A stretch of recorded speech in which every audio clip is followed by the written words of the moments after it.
Meus irmãos, eu gostaria de convidar todos a uma leitura no Salmo de número 1. Vamos lê-lo completo e conversar um pouco sobre este salmo hoje.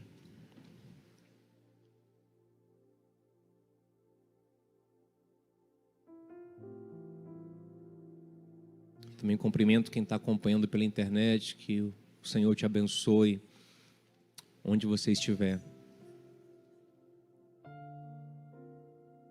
Salmo 1, eu estou com uma versão aqui que é um pouco mais moderna. Aí eu vou falando umas palavras que estão em versões mais tradicionais, para que a gente lembre também delas. Diz assim: como é feliz, em versões mais tradicionais diz bem-aventurado, o homem que não vai atrás da opinião de pessoas más. Na versão mais tradicional é o homem que não anda segundo o conselho dos ímpios, que não segue o exemplo dos pecadores. Em versões mais tradicionais é que não se detém no caminho dos pecadores, nem participa de rodinhas dos que zombam de Deus. Em versão mais tradicional, não se assenta na roda dos escarnecedores. Pelo contrário, ou antes, ele faz da lei do Senhor sua fonte de alegria. Na versão mais tradicional, antes, o seu prazer está na lei do Senhor. De dia e de noite ele medita nessa lei e fica imaginando como pode obedecer ao Senhor mais de perto. Ele é como uma árvore plantada junto à margem de um rio. Nunca deixa de dar fruto na estação própria, e suas folhas nunca murcham, e ele tem sucesso em todas as suas atividades. Mas homens maus vivem sem direção e sem segurança, como palha que é levada pelo vento. Por isso, no dia do julgamento, preparado por Deus, eles serão condenados. Os maus não terão lugar entre os que obedecem a Deus. O Senhor conhece e aprova a vida dos que obedecem às suas leis. Tem uma versão que diz assim: o Senhor conhece o caminho do justo. O Senhor conhece o caminho do justo, mas a vida dos maus acaba em desgraça e destruição. Meus irmãos,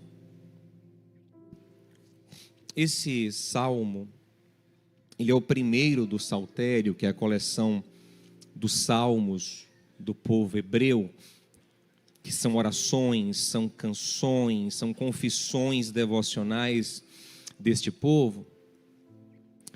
E ele não é o primeiro à toa.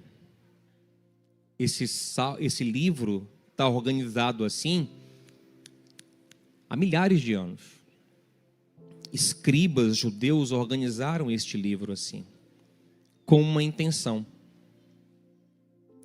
Calvino acreditava que Esdras, o famoso sacerdote, cujo nome nomeia um dos livros bíblicos, foi quem organizou o saltério.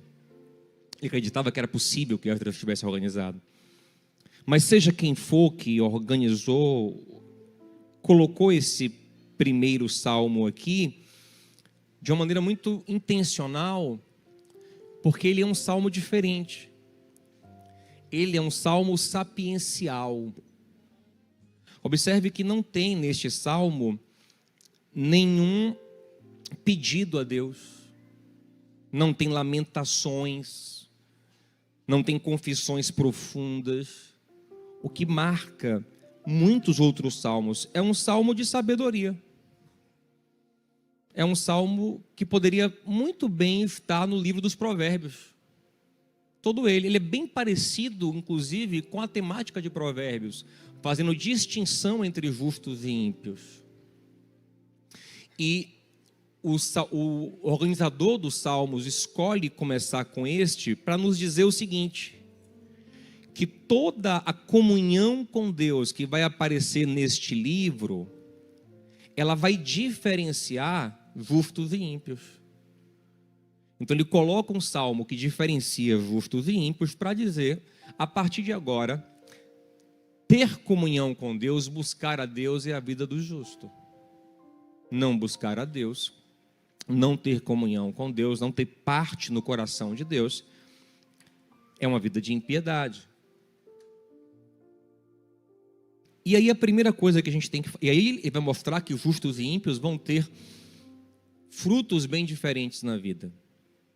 Ele fala de uma felicidade para o justo, de um sucesso para o justo, e de uma infelicidade, de um juízo que acometerá os ímpios.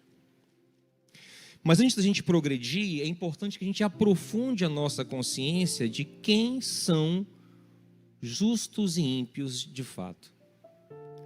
Porque é muito comum que a gente leia esse texto a partir da nossa lente, da nossa cultura, do nosso contexto, da nossa própria religiosidade, isso é natural, e dê uma interpretação diferente. É muito comum que a gente pense, por exemplo, bem-aventurado é o homem que não anda segundo o conselho do ímpio, o caminho do pecador, a roda do escarnecedor, e a gente pense, pronto, feliz é o homem que anda com as pessoas da igreja, e maldito é o homem que não anda com as pessoas da igreja. A gente muitas vezes faz uma distinção de justos e ímpios como sinônimo de incrédulos e crentes, religiosos e não religiosos. E apesar de sim, a religião ter muito proveito, a nossa manifestação comunitária de fé ser muito proveitosa, até por isso estamos aqui um domingo, isso não garante que nós somos o grupo dos justos e que quem está aqui é o grupo dos ímpios. Até que você entender, esse salmo ele é escrito por judeus para judeus. Então, eles viviam entre eles praticamente. A interação judaica com outros povos era pequena. Até hoje é. Essa é uma crítica, inclusive, que se faz à comunidade judaica. E eu entendo eles, não acho que eles estão errados não, mas até hoje se faz essa crítica, que os judeus, mesmo morando fora de Israel, eles vivem muito entre eles, sem muita relação com outras pessoas. Imagina agora vivendo dentro de Israel. Quando eles pensam numa distinção de justos e ímpios, eles não estão pensando na distinção entre os que são religiosos e os que não são necessariamente, até porque todos eles eram religiosos. O judeu não tinha muita opção. Ele podia não ser um praticante da religião, mas ele estava numa cultura religiosa. Muito novinho, ele já era circuncidado, ele já era imerso na religião. Ele já era consagrado na religião se ele fosse uma mulher, não era circuncidada, mas era consagrada e iniciada desde cedo.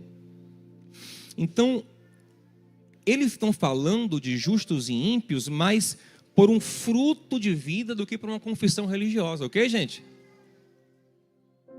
É muito mais uma observação prática da vida do que, de fato, uma confissão religiosa. Por exemplo, para você ter ideia, quando a gente pensa em justos e ímpios, né?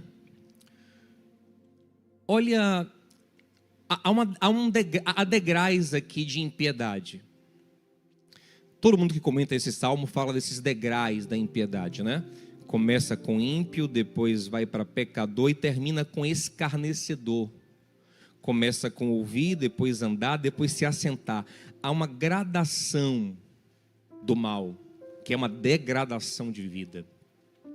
E o degrau mais profundo no pecado é o do zombador, do escarnecedor. Que não é só aquele que ouve um conselho mau ou que pratica o mal às escondidas, mas é aquele que já fala do mal abertamente, que se gaba de fazer o mal, que zomba, que escarnece do que é bom, que escarnece do bem, que escarnece do amor. Se você olhar nos evangelhos, por exemplo, Sabe a quem mais aparece a palavra escarnecedor ou zombador? Os mais religiosos. Por exemplo, olha Mateus 27, 41. Se puder colocar esse texto, Divan, aqui, querido. Olha esse texto aqui. Olha o que ele vai dizer. Da mesma forma, os chefes dos sacerdotes, ó gente, não são só sacerdotes, são os chefes dos sacerdotes, os principais sacerdotes, os mestres da lei, quem mais conhecia a Bíblia. E os líderes religiosos faziam o que, gente? Zombavam dele. Tem versão que diz escarneciam dele. É o mais alto grau de impiedade.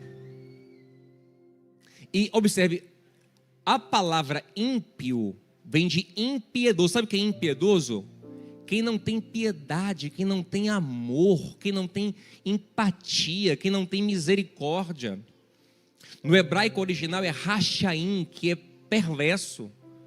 Ainda que esses homens aqui, tão religiosos, considerassem Jesus um herege, um pecador, como eles a princípio pareciam querer considerar, porque não havia evidência disso, mas como eles queriam considerar o Jesus assim, eles não tinham piedade humana, porque eles olhavam um homem na cruz sofrendo eles riam disso. Isso é ser impiedoso, é ser mau. Isso é contra a própria lei que eles estudavam. A essência do judaísmo, a essência da palavra do Antigo Testamento dizia que não deveria se alegrar com o juízo sobre o seu inimigo, que Deus não queria isso, que o próprio Deus, ele não se alegra com a morte do ímpio. Então, ainda que eles considerassem Jesus ímpio, se eles fossem piedosos, eles não zombariam de um homem na cruz. Então, quero que vocês percebam que os mais religiosos eram os mais impiedosos. Eles estavam no grau máximo de impiedade aqui do Salmo 1, que é escarnecedor e zombador. É aquele que não só faz o mal, mas zomba, escarnece, comemora quando o mal é feito. Então eu quero te mostrar que ser justo e ímpio, pecador e zombador não está garantido por ter conhecimento bíblico, por decorar versículos, por frequentar cultos, por ser líder religioso, por ser mestre da lei. Isso não garante, porque esses homens estão no grau mais degradante aqui, são zombadores e são mestres. Você entende, gente? Agora, vamos aprofundar, porque a gente tem que olhar para a antiga aliança à luz do Novo Testamento. Como a carta aos Hebreus diz, como o próprio Paulo diz, como Jesus diz, ele é a luz que ilumina a antiga aliança. E a luz da nova aliança, gente, quem é justo? Porque aqui o Salmo 1 fala que justos vão ser abençoados e felizes, e que ímpios vão perecer. Mas quem é justo à luz da nova aliança? Quem é justo? Observe que Paulo, citando o Saltério, citando o Salmo 14, citando o Salmo 53, Paulo diz em Romanos capítulo 3 que não há um, e ele enfatiza um sequer. Todos se tornaram igualmente corruptos, inúteis. Todos pecaram e foram destituídos da glória de Deus. Então ninguém tem padrão suficiente em si mesmo para ser considerado por si mesmo justo. Como é que Paulo diz que alguém pode ser considerado um justo à luz do Evangelho? Ele vai desenvolver em Romanos capítulo 4, vai falar sobre Abraão. Vai dizer, Abraão foi considerado justo por Deus, está descrevendo o que aconteceu em Gênesis 15, porque confiou no Senhor, porque creu no Senhor, pela fé. Gente, o que é o justo aos olhos de Deus? é alguém que confia em Deus e Deus bota debaixo das suas asas. É alguém que pede a Deus para ser salvo por Ele, para ser resgatado. Alguém fala: Senhor, eu não dou conta. Eu estou vendo aqui que o caminho do ímpio ele é terrível, o caminho do justo é bom, só que eu não dou conta de ser justo. Lembra do que Paulo ensina em Romanos capítulo 7, gente? Que ele concordava com a lei de Deus na mente, mas que ele não conseguia fazê-la. Aí ele termina o capítulo 7 fazendo o quê? Um clamor existencial. Ele termina dizendo: quem me libertará? Como eu posso ser justo? Eu quero ser justo, eu desejo ser justo, mas eu não tenho força. Quem? E aí começa o capítulo 8 dizendo, ele começa louvando a Deus, que por sua graça o liberta, o empodera para a justiça. E então, sim, essa justiça começa a se manifestar na prática, amém, gente? Mas só se manifesta porque Deus o justifica. Você entende? Você não é justo porque você fez obras justas e Deus se impressionou e falou: não. Você se torna justo porque você não consegue fazer obras justas sozinho, se rende a Ele, Ele te declara justo e te dá o poder de viver em justiça. Você entende como é o processo? Então o justo é alguém que é justificado pela fé, e lógico, essa fé vai desembocar em obras, como Tiago vai defender. Paulo pregava muito a graça, né? E Paulo mesmo fala em Romanos que algumas pessoas podiam entender errado isso, que quando ele pregava a graça, que era uma liberdade para pecar. Paulo fala: não, o contrário. Compreender profundamente a graça é o que vai te santificar. Porque a verdadeira santidade advém de um coração grato. Não de um coração obrigado, mas de um coração grato, quebrantado, que ama o Senhor. Observe que o contraste que faz o justo ser justo aqui, não é assim, ele não anda no caminho do pecador, ele não anda no conselho do ímpio, nem na roda do escarnecedor, porque ele tem que ir para a igreja. Porque, né, afinal de contas, ele tem que ler Bíblia. Não, porque o seu prazer. O justo é alguém que recebeu um novo prazer. Ele tem um prazer diferente, tem uma vontade diferente. E quem dá essa vontade, gente, é a pessoa? É o próprio Espírito de Deus que gera vontade. Filipenses 2,13, Ele que opera em nós o querer, e aí o conseguir realizar da sua vontade.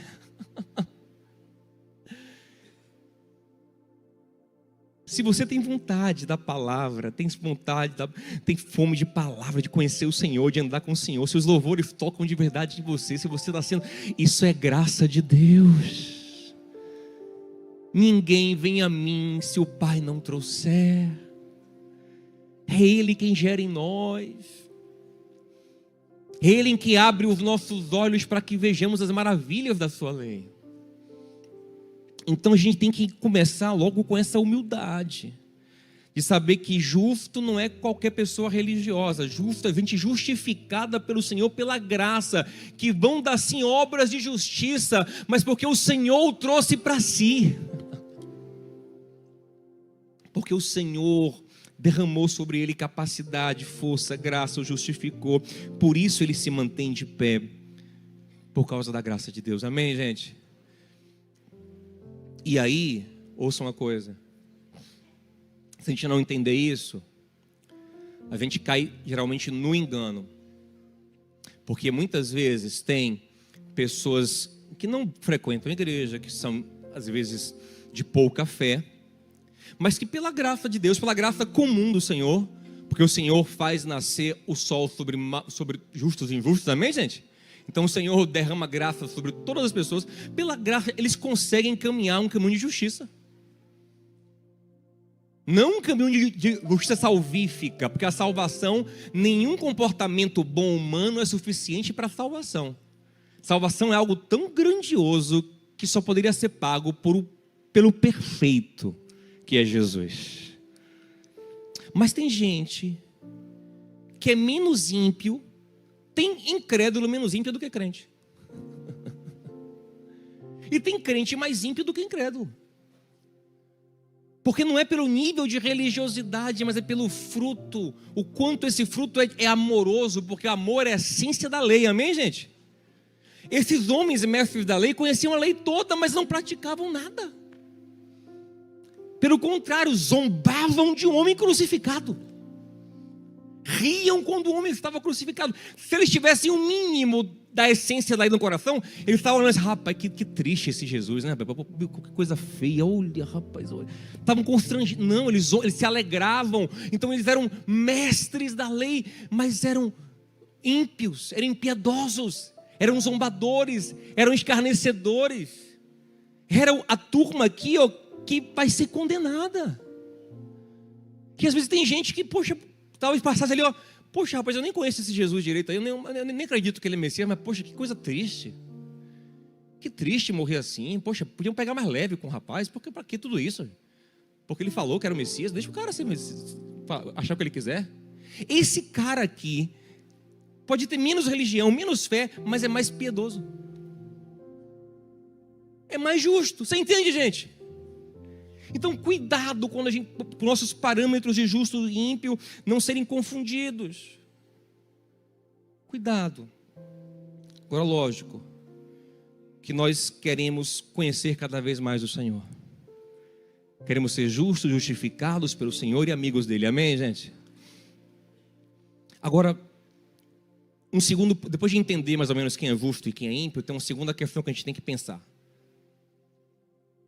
Que é a seguinte: o Salmo diz que os justos vão prosperar e que os ímpios vão perecer. Mas essa é uma realidade geral da vida, gente? Os justos sempre prosperam em tudo, têm sucesso em tudo, vencem em tudo, e os ímpios só se dão mal? É assim que acontece, gente? O próprio Salmo 73, Asaf disse: eu quase me desviei olhando a prosperidade dos ímpios. O próprio Saltério vai dizer que ímpios prosperam e que às vezes os justos se dão mal, que nem sempre fazer a coisa certa te leva ao melhor resultado. Ontem eu estava vendo uma notícia que tinha umas mulheres sendo assediadas na rua em Belo Horizonte. Um homem estava perseguindo elas assim pela rua, incomodando elas. Aí se levantou um homem voluntarioso para ajudá-las, para protegê-las. E foi falar com o cara que estava assediando para deixar as mulheres em paz. Esse assediador deu um soco nesse homem que estava sendo bondoso naquele momento. O bondoso caiu no chão, bateu a cabeça e morreu.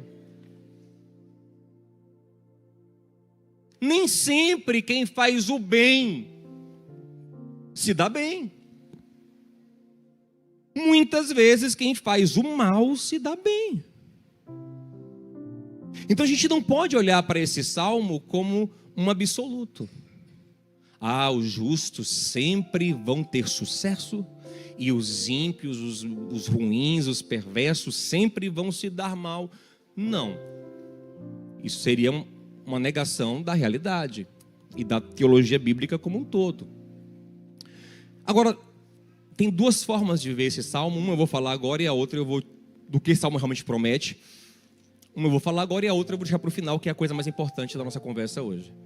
Primeiro, esse é um salmo sapiencial, como eu falei. E sabedoria, ela trabalha com generalizações. E o que ele está falando é o seguinte, que o caminho da honestidade, da justiça, tende a gerar bons frutos, tende a gerar prosperidade, mas nem sempre. Por exemplo, se a gente falar assim, quem cuida da saúde vive mais. Isso é uma verdade? É verdade sim, gente. A gente fala assim, não. Sabe por que você falou não, não? Porque não é absoluta. Porque você conhece casos de gente que se cuidava, malhava, dieta e infartou com 30 e poucos. E você conhece caso do cara que é Coca-Cola todo dia, que fritura, gordura. Se alguém falar, meu, que nada, isso não mata não. Meu avô morreu com 97. Não ia nem no médico. Mas eu quero Coca-Cola e bacon todo dia.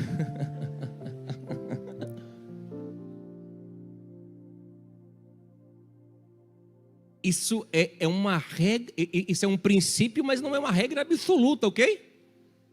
Então o que o Salmo está dizendo é o seguinte: o justo vai tender a ter uma vida melhor. E o mal, uma vida que uma hora vai dar errado, vai dar ruim para ele, vai secar a vida dele. Mas não é um absoluto. Agora, observe, não é só um conselho de sabedoria, prática. Porque, olha o versículo 6. Ele fala, o Senhor conhece o caminho dos justos. Schockel, que é um biblista muito proeminente, foi, né? Ele que traduziu a Bíblia na versão, a Bíblia do Peregrino. Quando ele traduz esse Salmo 1, ele fala assim, ele coloca assim, o Senhor se ocupa do caminho do justo. O Senhor se dedica, o Senhor conhece, o Senhor se relaciona com o caminho do justo. Ou seja, então não é apenas uma questão de consequência natural de uma prática boa que é ser justo. Aquela história, né? Se o malandro soubesse que é bom ser honesto, era honesto só de malandragem. Então não é só sobre isso. Uma coisa de... na prática é bom ser honesto, é bom ser justo, porque isso vai te fazer caminhar bem. Não, existe uma relação de Deus com o caminho do justo. Existe uma ação divina, uma interferência divina, um cuidado divino. Existe algo espiritual aqui, que a gente vai ter que entender já já. Mas antes de entender isso, tem uma outra coisa que eu quero pensar com vocês, que é o que de fato difere, né, esses justos e ímpios no comportamento deles. Basicamente, é o que fundamenta o pensamento. Observe que, e os sentimentos, né? Observe que o homem bem-aventurado é um homem que não anda segundo o conselho do ímpio, não se detém no caminho do pecador e não se assenta na roda do escarnecedor. Todos os comentaristas bíblicos que eu já li na minha vida sempre enfatizam que aqui há uma gradação de pecado e uma degradação de vida. E ela é bem óbvia, né? A pessoa anda segundo um conselho, ou seja, em primeiro momento, o pecado ele é uma ideia, é um pensamento, é um conselho, sabe? É um conselho, é uma visão de mundo, de vida. Sabe quando você está assim em crise no casamento, aí vai conversar com alguém, a pessoa fala assim, que nada rapaz, arruma uma namoradinha por fora aí, isso vai ser bom para você, isso vai até animar a sua relação. Aí você fica com aquilo na cabeça, um conselho ímpio, mau, perverso. Esse é um primeiro estágio, o pensamento, a ideia semeada. Aí o segundo estágio já é o caminho do pecador. Já é quando o cara que te aconselhou passa na sua casa e fala, e aí, bora? Tem um duque ali. Você não conhece essa expressão, não? Vocês são crentes mesmo. Graças a Deus não passaram, não viveram nada, né? Bom, gente. Ou se fazem, né, de crente também. Bora ali, vamos comigo. É o caminho, ele já caminha com você, ele já te chama, você já vai com ele. Já o caminho. Mas ainda é escondidinho, ó. Caminho escondido, uma coisa, eu e você ali, vamos ali. Vem comigo, te ajudo. Já está uma prática agora. Mas tem um terceiro nível. Quando o pecado fica tão aprofundado, tão escancarado, que a pessoa nem esconde mais. Ela já senta numa roda com pessoas e começa a se gabar. e começa a zombar de quem faz o bem, e começa a zombar de quem busca agradar a Deus, de quem busca fazer o que é amor, o que é justo, o que é bondade. Lembrando, gente, que o que é a vontade de Deus, essencialmente, é amor. Então começa a zombar do que é amor, do que é bom, começa a escarnecer. Ok? Então observe que tudo começa num pensamento, a um comportamento, até uma aceitação e uma rendição total ao pecado. Esse é o caminho do pecador. E eu quero lembrar você mais uma vez, eu sempre insisto nisso, pastor, parece que você joga contra, você fica jogando contra a igreja, você é de igreja. Não, gente, depois a gente não entender a essência, a gente acaba se iludindo e não vivendo a verdade de Deus. Vou te falar uma coisa. Existe caminho do pecador e roda do escarnecedor na igreja também, religiosa. Às vezes tem rodas de pessoas que não são da igreja, que são mais amorosas, mais edificantes do que rodas de pessoas da igreja. Então cuidado para você não pensar assim, não, já sei, então eu nunca vou conversar com quem não é da igreja, eu nunca vou sentar na mesa dele, eu nunca vou, porque é perigoso para mim. Gente, espera aí. Jesus, Mateus 11, fica 19 ou é 9, ele diz que ele era conhecido como amigo de publicanos e pecadores. Diz que ele comia e bebia com eles, tomava vinho com eles, comia com eles. Mas você acredita que a roda ali com Jesus era de escarnecimento? Claro que não. O Senhor conseguia conduzi-los a uma roda de graça, de bênção, de salvação, de vida, de edificação. Observe o que aconteceu em Lucas 19. Jesus entra na casa de Zaqueu. E o texto vai dizer, o versículo 7, se eu não me engano, que toda a cidade começa a dizer, ó, para aí, entrou na casa de um pecador. Talvez até recitasse um Salmo 1, cadê ele na palavra? Não vai se assentar na roda dos escarnecedores. Como é que ele está na casa de Zaqueu? Só que lá dentro, sabe o que estava rolando? Senhor, eu me arrependo. Senhor, eu me entrego. Senhor, eu me converto. Hoje houve salvação nessa casa. Então não é se as pessoas são da igreja ou não, mas é sobre o que está acontecendo ali, naquele ambiente. Porque eu já vi e já participei de muita roda religiosa de escarnecedor. É porque o pecado na religião ele é meio disfarçado, né? O diabo sabe fazer isso como ninguém. Por exemplo, como é o conselho do ímpio na religião? Ele é uma fofoquinha a pretexto de oração, às vezes. Vou lhe contar para você orar. É para você orar, sabe? Assim, eu quero falar com você, assim, sabe? Assim, é para você, sabe? Aí começa ali o veneninho. É o conselho do ímpio. É o conselho do ímpio travestido de religião. E aí, como é o caminho do pecador? Lá vem fulaninho ali, ó. Aquele fulaninho, ó. Bora evitar ele, bora virar a cara. Bora, ó, um caminho de pecado, um caminho de maldade, um caminho de desprezar o outro, de excluir o outro. Já é um caminho. Qual é o último estágio? É sentar numa roda, às vezes até usando a Bíblia, usando teologia, para zombar, para escarnecer, para alimentar maldade. E eu já fiz isso. Já fiz isso, não uma vez nem duas. Infelizmente, me envergonho e me arrependo. Mas quantas vezes eu montei uma roda de escarnecedor com um verniz religioso? Quantas vezes eu usei meu conhecimento bíblico, pequeno que tenho e teológico, para zombar de alguém? Na verdade, o que eu queria não era exaltar a palavra ou o Senhor, porque se eu quisesse, eu cumpriria a essência dela, que é o amor. O que eu queria era desqualificar alguém.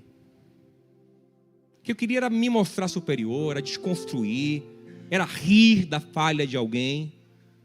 Era uma roda de escarnecedor religiosa. Era uma roda de zombaria, de desprezo, de não amor, de impiedade religiosa. Usando Bíblia. Porque Bíblia pode ser usada para tudo. Na tentação de Jesus, o diabo leva ele para o templo e cita o Salmo 91 para estimulá-lo ao suicídio ou a um show. Então eu estou querendo ampliar a nossa visão para você não achar, não, se eu sentei numa roda aqui, tem louvor, estão falando de Bíblia, de teologia, de igreja, é roda da bênção. Gente, às vezes ali está um veneno. Está um veneno, sabe?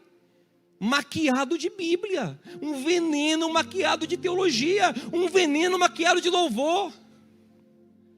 Né? Até a oração é venenosa, tudo é venenoso. Gente, uma vez eu vi uma cena. Tinha uma irmã que estava brigada com a outra. Aí, eu vou falar a verdade, foi lá na igreja na Barra.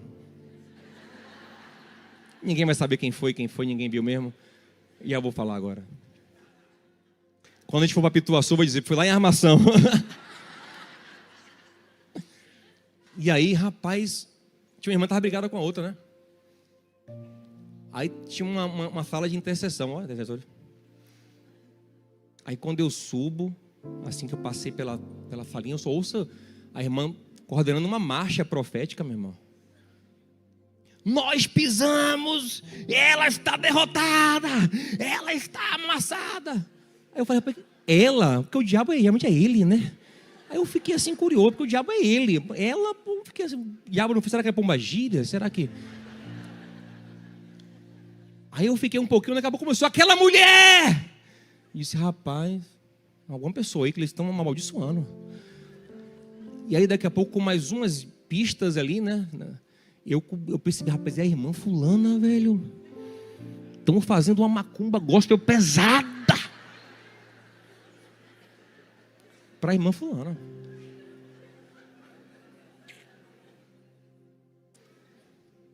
Eu fiquei com medo daquele pessoal, velho.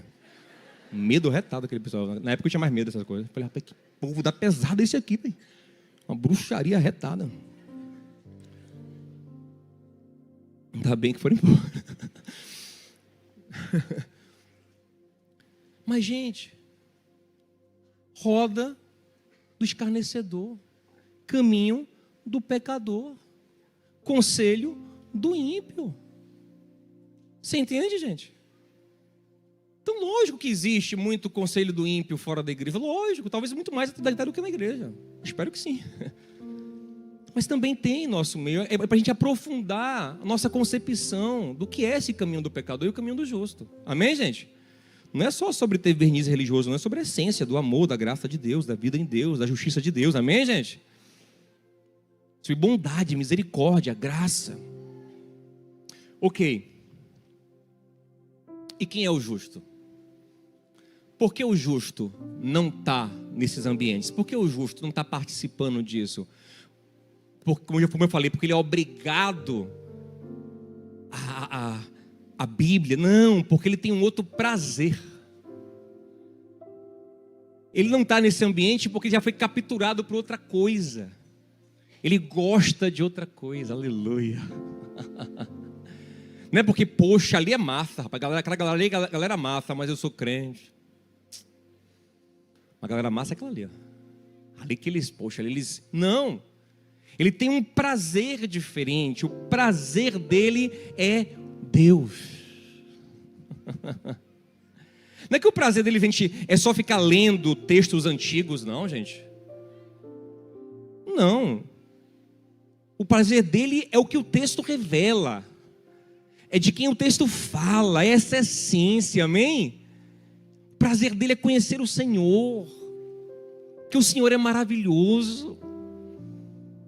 Então ele tem esse prazer, ele diz, nossa, eu quero conhecer. Ele medita dia e noite, porque ele se apaixonou por Deus, amém? Então é que o justo não é alguém que está obrigado num caminho que ele não quer. O justo é alguém em quem Deus infundiu amor pelo que é bom. Ele tem prazer. Às vezes eu admiro o pessoal que vem para o mercado solidário. Eu falo, meu Deus, como é que o pessoal, o sábado de manhã dele vem para servir. Mas quando eu venho aqui e vejo gente assim com um sorriso daqui até aqui, ó. Deus deu a ele prazer de fazer o bem, prazer de servir, prazer de amar, prazer de meditar na palavra, prazer em louvar, prazer em buscar a Deus, prazer nisso. Aquela fome, aquela vontade, né? É igual Josué capítulo 1, versículo 8, então fala assim, Josué, medita no livro dessa lei de dia e de noite e farás prosperar teu caminho, por quê? Porque você está cheio dele, você ama. Agora eu repito, gente, quem é que nos dá esse amor pela palavra, amor pelo Senhor? O próprio Deus, é o próprio Deus. Então cuidado mais uma vez, para dizer, eu sou desses, eu gosto de Bíblia, eu gosto de palavra, eu gosto de teologia profunda, aleluia. Bião, cuidado. O que é que Paulo fala? Para eu não me ensoberbecer com as grandezas da revelação, foi me dado o quê? Um espinho na carne, ou seja, não deixe o que Deus te dá como graça tornar-se pretexto para o seu orgulho, porque revelação é graça. O Salmo 119 é um salmo que exalta toda hora a palavra de Deus, é uma ode à palavra de Deus, à lei de Deus. No versículo 18 que ele fala, Senhor, abre os meus olhos para que eu veja as maravilhas da tua lei. Esse amor pela palavra vem do Senhor, gente. Foi o que salvou a minha vida quando eu tinha de 15 para 16 anos. O meu projeto era fazer 18 e ser um namorador exímio. Quando eu fizer 18. Meu pai mexia de proibição, né? Quando eu fizer 18, quero ver você me segurar, velho. Quando eu fizer 18. Com 18, aí ele me falava um negócio aí porque eu tenho 14 ainda. 4 anos. Próxima Copa do Mundo. Aí quando eu fiz 15 para 16, eu estou aqui. Lendo Bíblia igual maluco. Minha mãe vai dormir, menina. Eu disse, espera aí. Negócio aqui. Rapaz.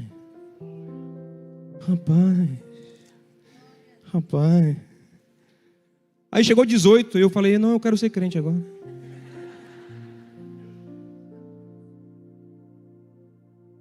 Não fui eu, gente, eu era o pior dos pecadores. Foi ele que me deu vontade. Ninguém conseguia fazer isso comigo, ninguém. Eu era uma bomba relógio. Eu ainda sou. Quem me desarma todo dia é Jesus. De repente ninguém entendeu nada. Minha mãe, ninguém entendeu. Esse menino está bem? Bíblia e que Jesus e que interesse no Senhor. É o Senhor. Então observe que não é uma mágica. Não, já sei o que. Peguei. Porque a gente quer ler a Bíblia como se fosse um curso de. Peguei a manha. É não andar com fulaninho. Lê a Bíblia de manhã e de noite e vai dar tudo certo. Glória! É ter prazer, e esse prazer só vem pela graça de Deus. Sabe o que eu peço ao Senhor hoje? Que me dê de novo um prazer tão intenso quanto eu tinha antes, porque hoje eu não tenho esse prazer todo. Eu perdi um pouco. Naquela época, era uma vontade, um desejo, uma fome insaciável. E o Senhor fala, quem tem fome, vem a mim. Quem tem sede, vem a mim, beba. Que o Senhor nos encha de fome dele, gente. Porque esse é o caminho do justo. É gente que quer conhecer a Deus, que quer ficar perto de Deus, que quer andar com Deus. E quer isso porque Deus coloca isso no coração dele. Deus o atrai. Como a gente cantou hoje aqui, né? Atrai o meu coração. Atrai o meu coração. É tudo que eu mais quero. É Ele que bota, gente. Não tem motivo de orgulho. Não tem motivo de orgulho. Eu estava com uns amigos meus, que a gente está fazendo 40 anos esse ano. A gente fez um encontro em Belo Horizonte. O pessoal fala assim: rapaz, pastor, você era o mais maluco, velho. É que pode, pastor? Eu disse: rapaz, como nem eu sei, velho. Nem eu sei. É Ele. O seu prazer está na lei do Senhor. Não porque Ele é melhor, mas porque o Senhor colocou nele o Espírito que o atrai, que o chama. Por isso a gente tem que ir falando: Senhor, me dá, me dá. Observe que oração já ajuda. Meu Deus, eu tenho que terminar. É esse Espírito que gera vontade e desejo. Por isso que quando Jesus ensina o Pai Nosso, depois ele fala em Mateus 7: peçam a Deus, porque se vocês são pais maus, dão coisas boas aos vossos filhos, quanto mais o Pai Celestial não vai dar coisas boas a quem lhe pede. Isso é Mateus 7. Em Lucas 11, está como está em Lucas 11? Se vocês que são maus dão coisas boas aos vossos filhos, quanto mais o Pai Celestial não vai dar o Espírito Santo. É o maior tesouro. É o Espírito que nos vincula a Ele. Paulo fala que o Espírito arranca de nós, sabe o quê? Um sentimento de filiação. Eles eram assim, ó: papai. E Judá tem um prazer em ficar comigo, é impressionante. Ele vem para mim, quer ficar comigo, quer brincar comigo. A vida eu não aguento. Quer brincar comigo. Tá aí não, bicho, né? Para não falar na frente deles. Meu Deus, Judá, meu Deus. Eu sei que um dia eu vou ter saudade. Uma vontade de estar comigo. O Espírito Santo gera em nosso coração uma vontade de estar com Deus. Vontade de entender, eu quero conhecer Ele. Quem é Deus? Eu quero Deus. Aleluia. E aí vem a grande diferença dos justos e ímpios. É essa. Porque o justo, ele é próspero de fato. Qual é a real prosperidade dele? É que ele está junto às fontes. Como ele se relaciona com Deus, ele é nutrido pelo Senhor. Ele pode ser rico ou pobre, mas ele é nutrido pelo Senhor. Vida de Deus, vida do Espírito. Quem crê em mim, rios de águas vivas fluirão do seu interior. Tem água, tem vida, tem vida. O ímpio pode ser rico, mas ele é seco, é a folha seca. Ele pode ter tudo, mas ele está seco. A alma é seca, a vida é seca, não tem o maior tesouro, que é o Espírito Santo. É por isso que Davi diz, quando ele peca: Senhor, uma coisa só eu peço que o Senhor não me tire. Não me tire teu Espírito. Não me lance fora da tua presença. Porque Saul não perdeu nada a princípio. Continuou com o reino, com poder, com dinheiro, com tudo. Mas perdeu o Espírito, secou.